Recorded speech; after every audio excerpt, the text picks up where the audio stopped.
Hi everybody, welcome to Momentum Week. We've been kicking this word around for a long time, and now we finally get to figure out what momentum really means.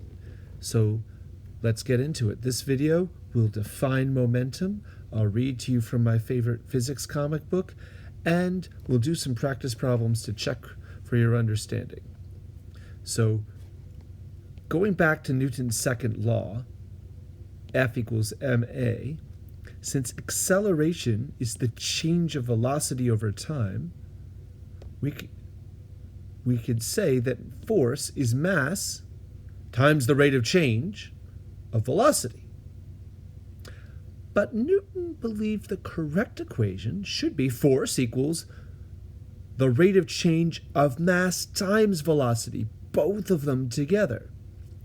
Now, this equation is the same thing only if mass doesn't change. And we needed a name for that quantity, mass times velocity. So we call this quantity, mass times velocity, the momentum. And we use the symbol P for momentum.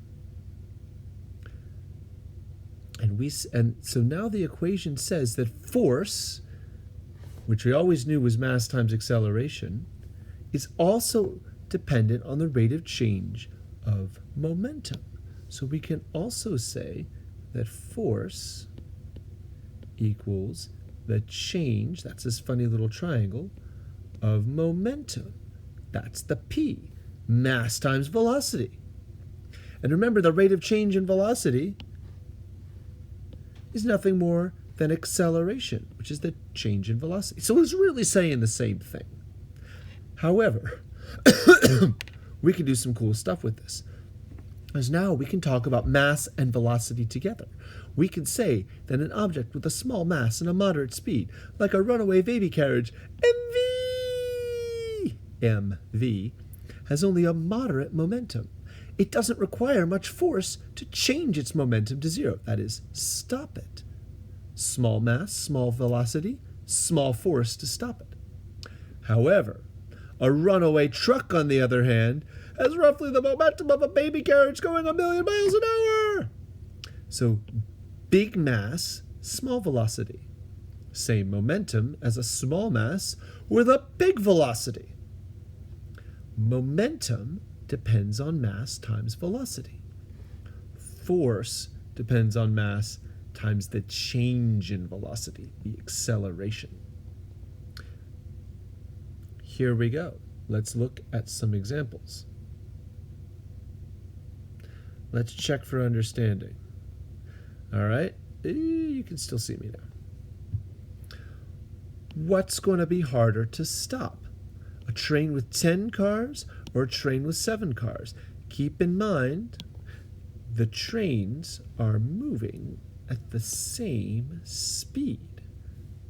That means that if we know that momentum is mass times velocity, we don't really need to pay attention to the velocity because it's the same for both. And we know that the force required to stop them is going to be the change in momentum.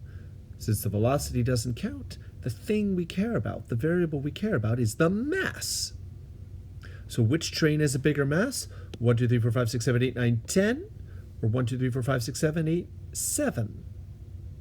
Must be the 7-car train. Here's another example, a little mathier, and a little bit more basketball-y. Math and basketball. Here we go. Check for understanding. Who has more momentum? A point guard who has a mass of 80 kilograms and is running at 4 meters per second, or a center with a mass of 100 kilograms running 2 meters per second? Well, we know that momentum is mass times velocity. We know the mass of the point guard was 80 kilograms. We know the velocity of the point guard was 4 meters per second. 80 times 4, that's 240 kilogram meters per second. And there's the center. We know that the center has a mass of 100 kilograms, and this one is running at 2 meters per second. 100 kilograms times 2 meters per second, that's 200 kilogram meters per second. Who's got more momentum? The fast little one. So I hope this clears some things up. We can use momentum for a lot of things, and we'll be playing with it all week. Have a great day. Bye-bye.